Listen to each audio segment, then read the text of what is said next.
Good morning, everyone. In our last class, we have started Unit 4. Unit 4 deals with network layer.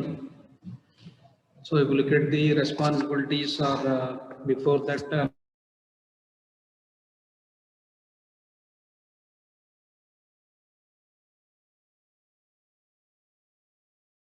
responsible for process to process delivery or end-to-end delivery, but the network layer is responsible for node to node delivery or host to host delivery. If you look at the responsibilities of network layer, forwarding and routing are the main responsibilities. Forwarding is nothing but the input to which input port is connected to which output port is nothing but forwarding. Routing is nothing but routing will define the source to destination path is decided by the routing. So these are the two main responsibilities. Then you have seen virtual circuit versus datagram networks. In a virtual circuit approach, before transferring the information, there must be a virtual circuit between source and destination. Then the data can travel through that virtual circuit. But in the case of datagram network, there is no dedicated circuit between source and destination. The each datagram travels independently. So another responsibility is fragmentation and reassembly are also part of this network layer responsibilities. Here the segments of data is coming from the transport layer. If the segment size is more, this network layer divides or that segments into fragments, small fragments at the source side. At the receiver side, it has to combine all the fragments that we will call it as reassemble all the fragments. Then that segments of data is handed over to the transport layer. So this is about fragmentation and reassembly. Then we have seen what is inside a router. Inside a router consists of input ports, output ports, and also consists of switch matrix. Switch. Okay, the switch may be a memory-based switch or bus-based switch or a crossbar switch we have seen. The input port side consists of physical layer components, link layer components, as well as network layer components. I will show you.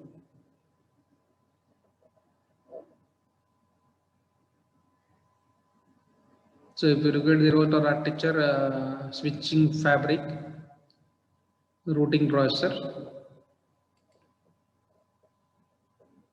input ports, line termination, physical layer, then data link layer protocols like Ethernet. Finally, decentralized switching, lookup, forwarding as well as queuing take place at the input sides, and these are handed out to the switch fabric.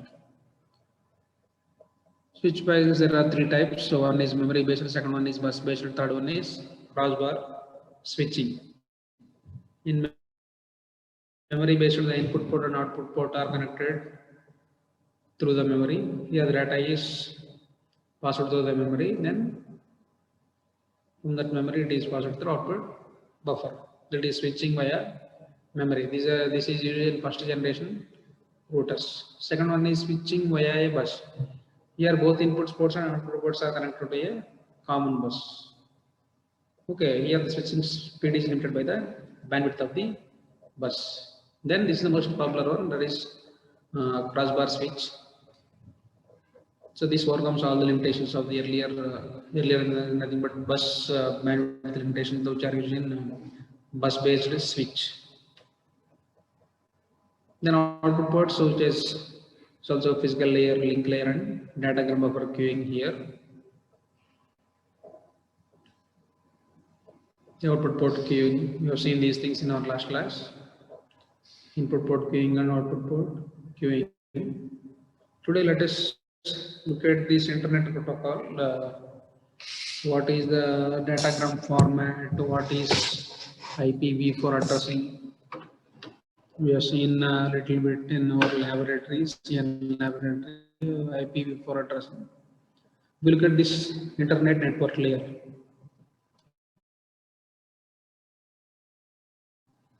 So these are the responsibilities and routing protocols. So the routing protocols are path selection, route information protocol, OSPF, BGP.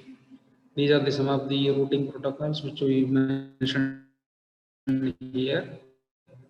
Then forwarding table, forwarding is one of the responsibility of network layer. Then internet protocol, IP protocol. These are used for address conventions, addressing conventions, datagram format. Then packet handling conventions. These are specified by this IP protocol. Finally, ICMP protocol will see internet control message protocol. So this is mainly responsible for error reporting, signaling, routing, signaling. These things are specified by ICMP protocol. These are some of the things we need to keep in mind about this internet network layer, routing, forwarding, IP protocol, and ICMP protocol. So if you look at this IP datagram format, this is the internet protocol datagram format. Look at here. The first field in this IP datagram format is IP protocol version number. Version, it may be version 4 or version 6, version like that. Second one is seen many times. The actual data is appended with header information. Usually, header information consists of source address, destination address, error control information, length of the header, and length of the total datagram. So, header length, second field is header length. There is only type of service. So, the type of data, it may be a control data or actual data that is specified by this type of service field.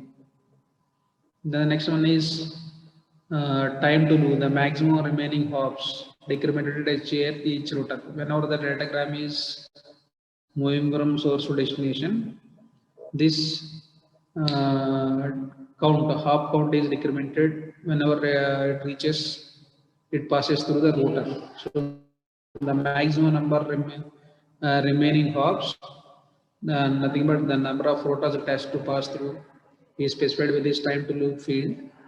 Yet whenever the packet is passing through every router, the information source IP address, a little bit the destination IP address, then optional field, finally payload data. If you look at the upper layer protocol to deliver the file to here, what is the upper layer protocol? For the data can be delivered to, or payload can be delivered to, is specified by this upper layer. Then length means total length of the datagram in terms of. Then a 16-bit identifier, flags and fragment offset. These are the fields which are used for fragmentation as well as reassembly. Identifier, flags and fragment offset.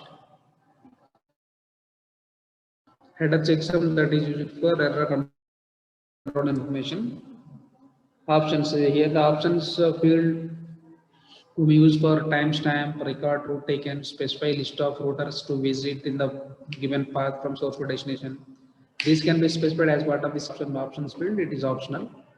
Finally, the payload. So how much overhead is required in this IP datagram format?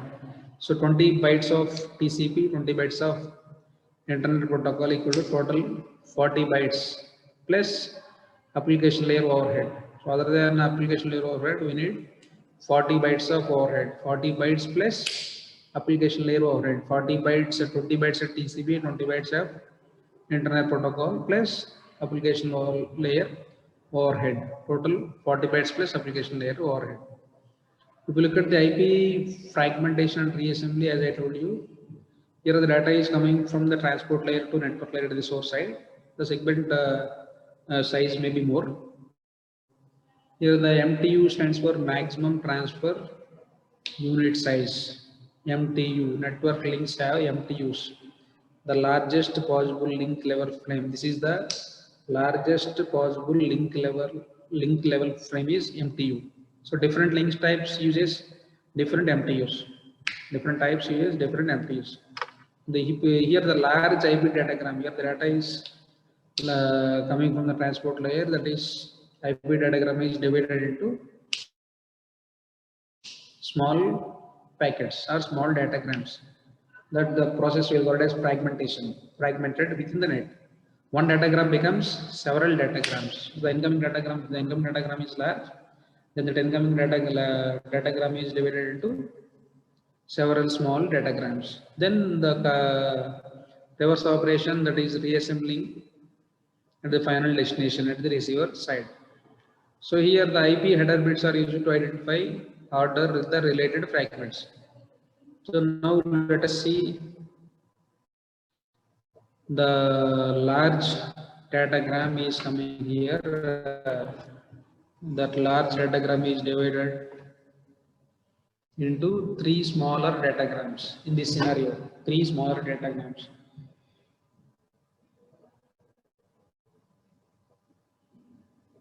One large datagram is divided into three smaller datagrams. So finally at the receiver side, all these three small datagrams are reassembled at the final destination.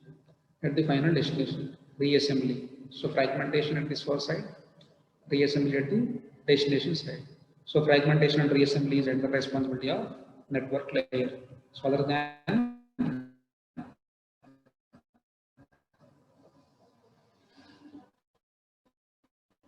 forwarding and routing. The segment size is 4000 bytes in a datagram, that is large datagram. So here the maximum into is 1500 bytes. That's why here the 4000 byte is divided into three parts. 1500 first 1500 plus, second one is also 1500 plus. The remaining is actually 1000, right? Here we need to add 40 bytes of header header information, or that we'll call it as 1 minute.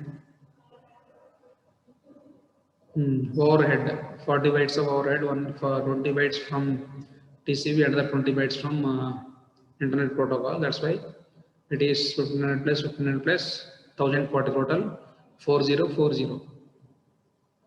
So out of 1500 here 1480 bytes in the data field.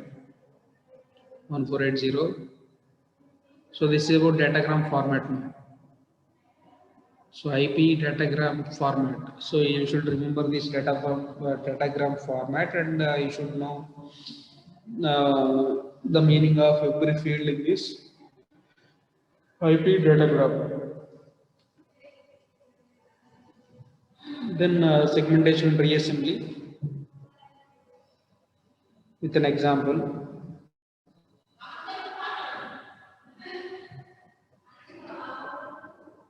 The next one is IPv4 addressing. What is the size of this IPv4 address, man? Please respond through chat box. What is the IPv4 address size or length? Please respond through chat box.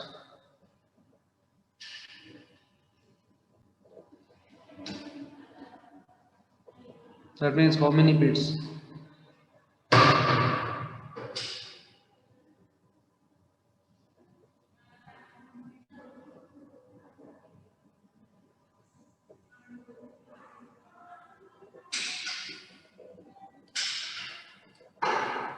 Thirty-two bits. Very good, ma. IPv6 size. IPv6.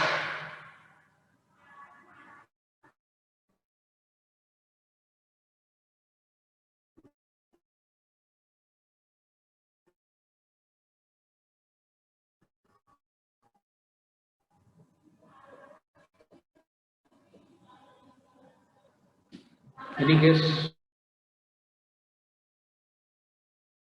Okay, good. So yeah, one of our CS6 student tested positive yesterday. So he's coming, I think, regularly to the classes, offline classes. So మీరు కూడా ఏంటంటే సాధ్యమైనంత వరకు చాలా కేర్ఫుల్గా ఉండండి. So even they were at home or at the hostel or at office, at college,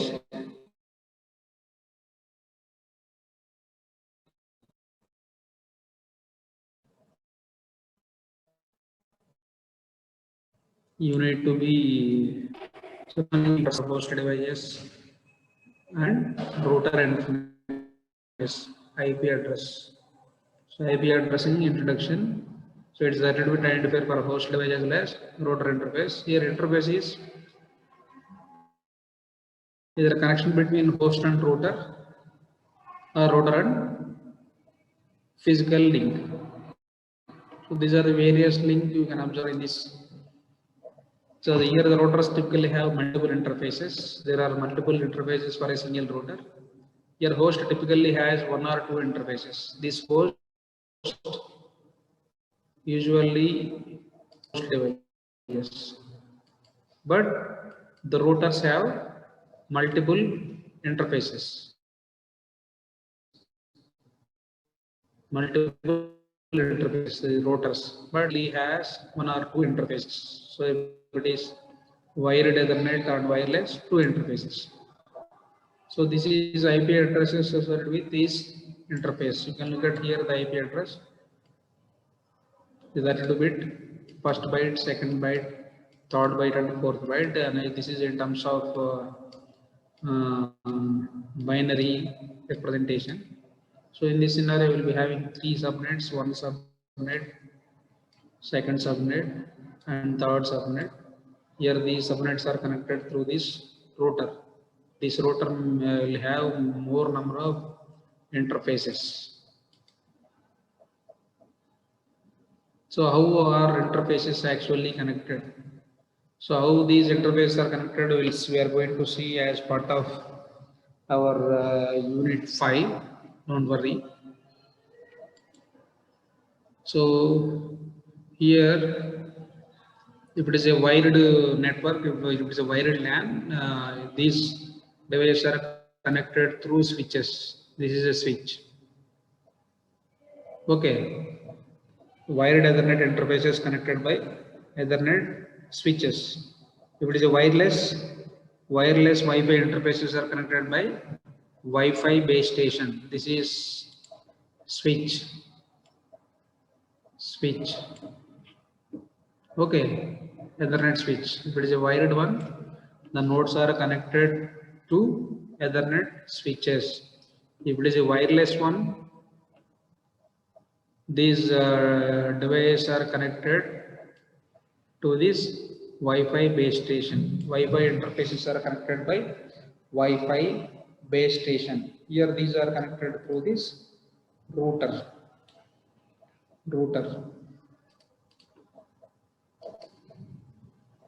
Here don't need to worry about how one interface is connected to another with no intervening the router. As of now, don't worry. Here, if you look at the subnets also we have seen in our laboratory. So there are two parts in this IP address. One is subnet part. The second one is IP address part. So if you look at the subnet part, higher order bits are used for subnet addressing. Lower order bits are used for host addressing. We know that already. The subnets in this scenario, we are considering a network where it consists of three subnets. So what is a subnet? It's a device interface with same subnet part of IP address. It can physically reach each other without entering the router. So without using this router, we can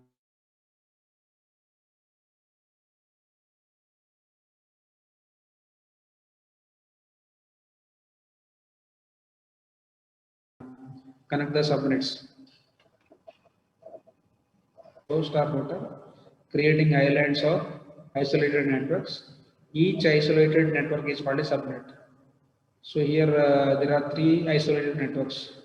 If we detach, you will find isolated networks. These isolated networks will be called as subnets.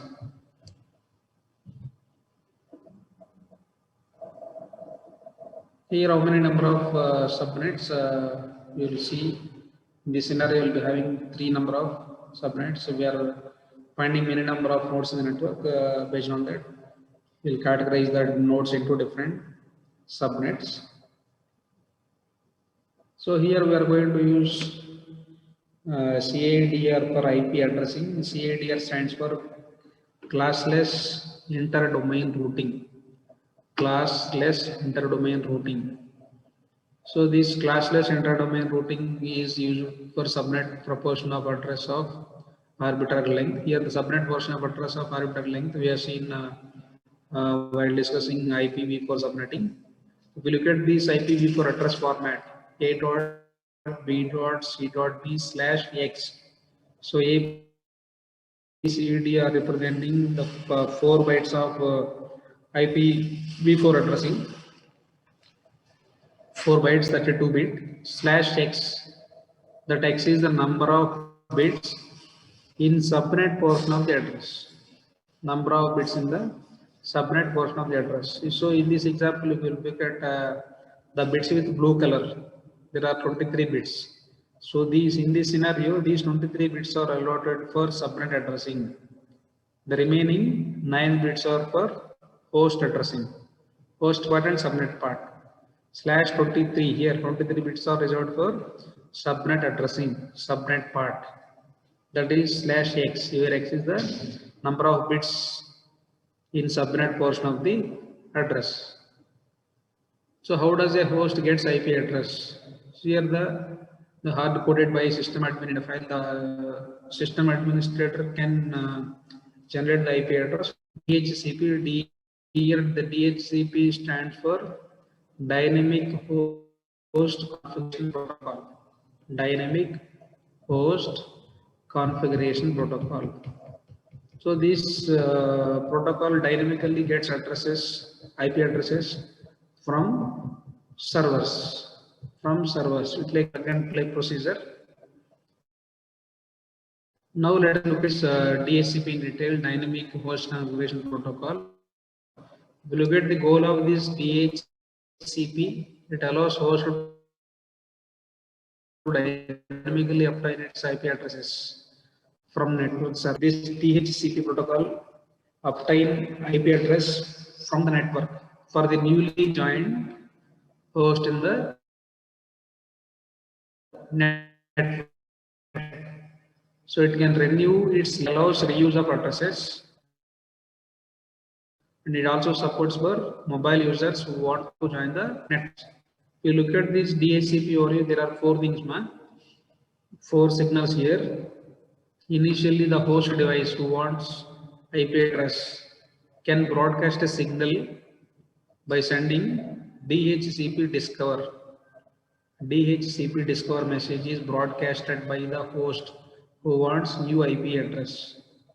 Then for that DHCP's discover message, DHCP server responds with DHCP offer. This is the second signal.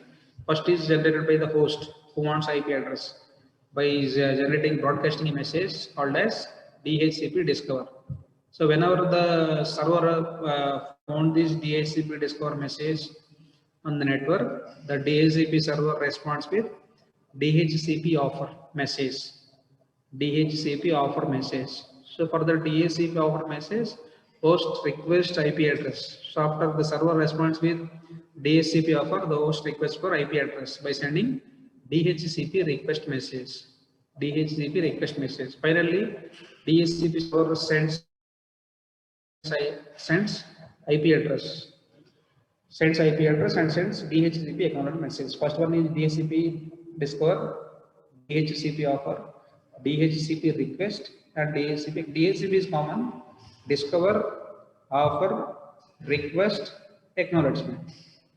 So these are the 4 messages that can take place to obtain the IP address for a newly joined host in the network by using this dynamic host configuration protocol.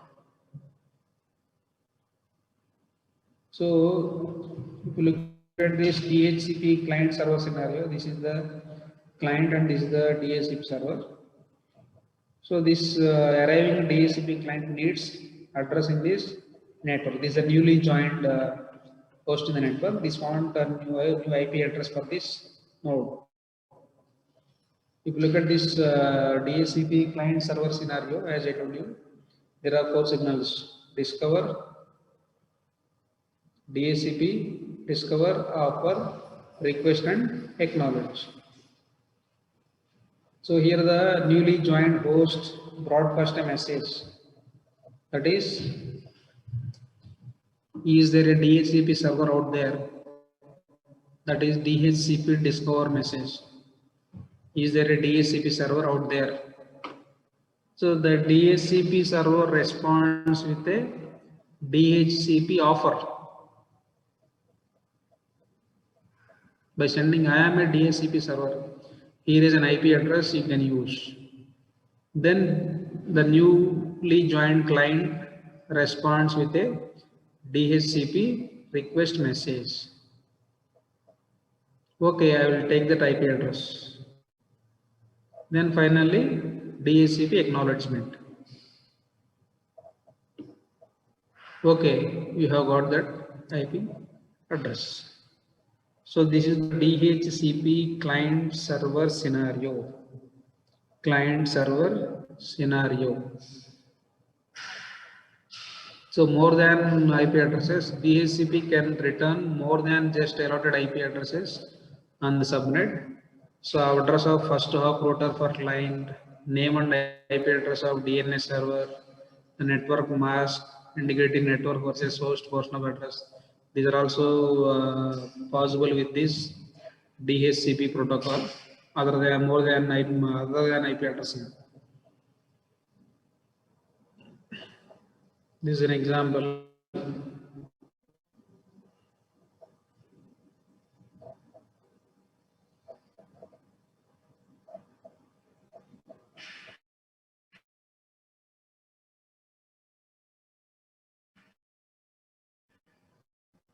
So connecting laptop initial hop router, address of DNS server.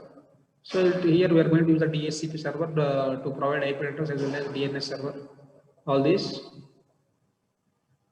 DHCP requests encapsulated in UDP, encapsulated in IP, encapsulated in 802.1 Ethernet. UDP, where it is a connectionless. You can observe here. Encapsulated in UDP, IP, as well as Ethernet. Here the DHCP information is encapsulated at UDP this portion. Then IP, finally Ethernet, link layer. So this request is encapsulated in UDP, encapsulated in IP, and encapsulated in 802.1 Ethernet. So the Ethernet frame broadcasts on LAN received at router running DHCP server. It broadcasts a message. Is there any DHCP server there in the network? That is the message, initial message that is sent by the client to the client. It broadcasts a particular message. So this is the broadcasting. So that is received by the router. Sorry, that is received by the server present in the network. That is called as DHCP server with built-in router. Here the router is also included as part of this server. Then Ethernet PMX, this is passed through DHCP by removing all the header fields from Ethernet to DHCP through IP and UDP. Then DHCP server formulates DHCP acknowledgement containing client's IP address. Then it responds with the IP address that is sent by the server to client.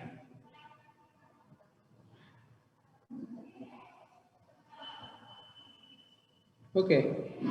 Finally, client know its IP address, name and IP address of DNS server is not DSL. So there is a mistake, I will rectify it. Then IP address of its first hop router. So these are the same thing, this process, the same process: discover, offer, request, and acknowledgement. This is an example. So how to get one IP address? How does network get subnet part of IP address? It's get allotted portion of its provider ISP's address space. What is the full form of ISP? You can respond to chat box. Full form of ISP. Full form of ISP.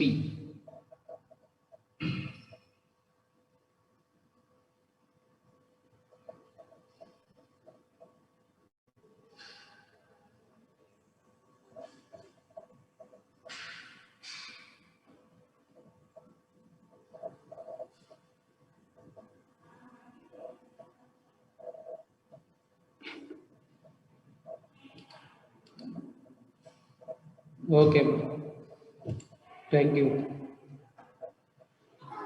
ISP's box for organization 0, 1, 2, and 7 here. In this scenario, /x is representing number of bits allotted for subnetting. So route aggregation, this hierarchical addressing allows efficient advertisement of routing information.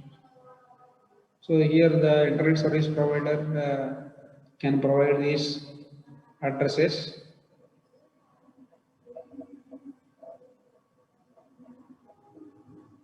The same example.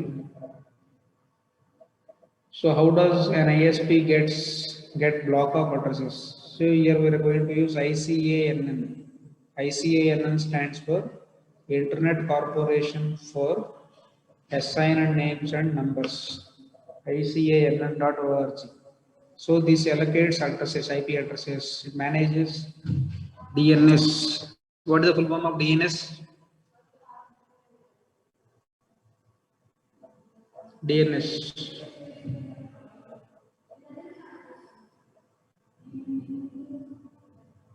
Full form of DNS. Please respond through chat box. Only one student is responding.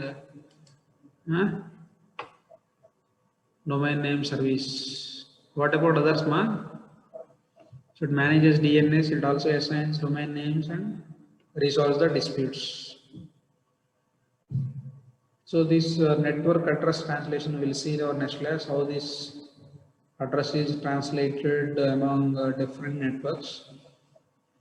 Okay, that comes under NAT, network address translation. We'll see that in detail in our next class. NAT.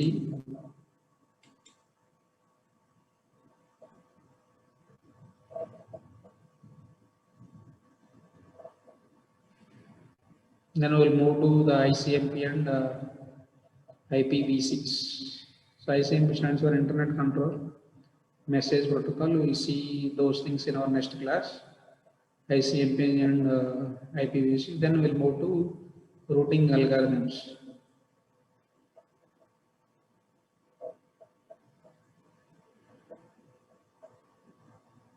Okay.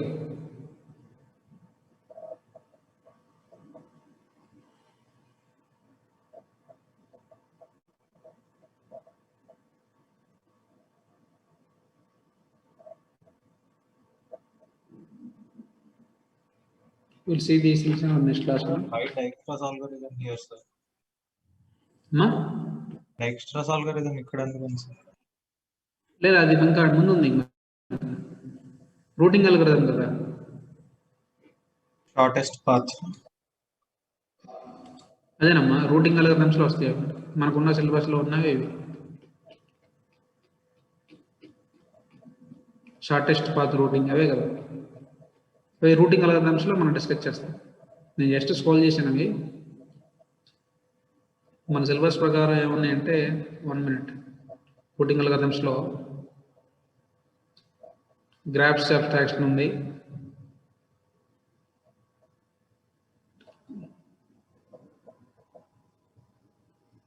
Link state routing algorithm ఉంది okay link based అది distract algorithm ఉంది మనం discuss చేస్తాం అన్ని distance vector algorithm ఉంటుంది that comes under distance vector algorithm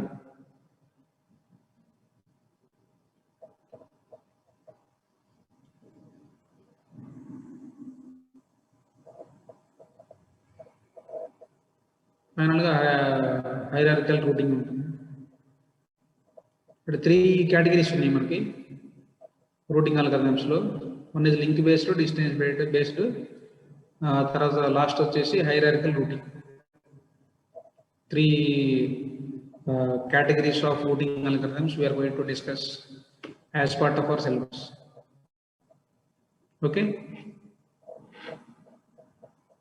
ఈ ICMPR ను IPv6 discuss చేసిన తర్వాత will move to these routing algorithms.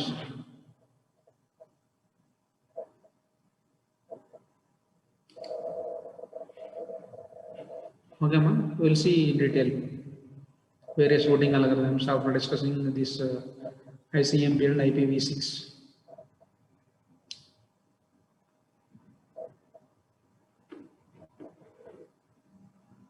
Is it clear, ma'am?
Okay, see you in our next class.